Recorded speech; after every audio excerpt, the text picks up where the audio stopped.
Les ateliers que nous avons mis en place aujourd'hui autour de vous sont destinés à mettre en avant la surcharge cognitive. Pour cela, on va utiliser votre meilleur ami, le téléphone portable.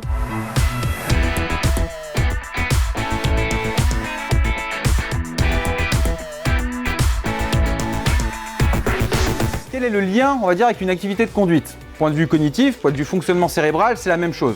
Vous êtes tous à l'élite du foot, professionnels, futurs professionnels. Globalement, vous maîtrisez le football, vous ne réfléchissez plus quand vous utilisez le ballon. La voiture, c'est pareil. Lorsque je conduis un véhicule, au bout d'un moment, ça devient un réflexe, ça devient un automatisme. Et ce qui est compliqué, c'est de cumuler deux activités. Et ce qui est intéressant, c'est les erreurs que vous avez pu faire pendant cet atelier. Ok, il n'y a pas de rythme. Il vient de se prendre une coupelle. La coupelle, globalement, ça peut matérialiser un centre-ville. Je me suis pris un petit mobilier urbain. Et sur la route, et là, il bloque. Et vous pouvez voir, il est ultra concentré sur son téléphone. La trajectoire est mauvaise, la conduite de balle n'est pas top. On voit qu'il y a clairement un impact derrière, c'est pas son jeu normal. Là, parce qu'on lui a donné trop d'infos, elle n'est pas partie, qu'elle est déjà saturée. Elle est désemparée. En fait, elle répète 2-3 fois, je comprends rien, je comprends rien, je comprends rien. Mais elle continue quand même. Si on est dans une voiture, clairement, on a fait plein de fautes. Et au pire des cas, j'ai même eu un accident parce que ça a saturé dans ton cerveau. Donc là, il bloque un petit peu, un petit cône, il ressort par la porte. Et là, lui, il veut pas la donner la balle. Non, il la garde. Le problème quand on fait deux choses en même temps, c'est la mémoire à court terme. On oublie la consigne. Ce qui est intéressant dans toutes les vidéos qu'on a vues, chacun fait des erreurs différentes, chacun a son propre comportement. Il n'y en a pas un qui est mieux que l'autre. Ça fait 10 ans que j'utilise mon téléphone, il m'est rien arrivé. Donc globalement, je gère le risque, il n'y a pas de souci. C'est faux.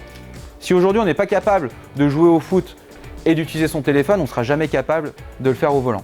Est-ce que quelqu'un s'est déjà fait une petite frayeur au volant? J'étais au volant et j'ai eu une notification, j'ai regardé et il y a une personne à côté de moi qui a traversé et il y a eu une voiture en même temps et j'ai esquivé au dernier moment et j'ai failli la taper. Et les voitures devant moi, elles commencent à démarrer, du coup je pense que le bouchon il est terminé et je regarde mon téléphone, j'ai une alerte, j'ai la tête baissée et en fait j'ai le front assist moi, ça m'a fait un bruit, du coup j'ai pilé, mais j'avais pas pris l'info, du coup j'ai fait que au son, en fait j'ai fait confiance à la voiture, j'ai freiné et si j'avais pas le son, je pense que je le tamponnais fort. Moi j'ai appris comme ça, c'est-à-dire que j'ai eu ce premier accident qui m'a vachement calmé quand même. Et puis quand il s'est passé ce qui s'est passé avec ma femme, je peux vous dire que là, deuxième coup, c'est pas possible. Donc c'est pour ça qu'on est là aujourd'hui.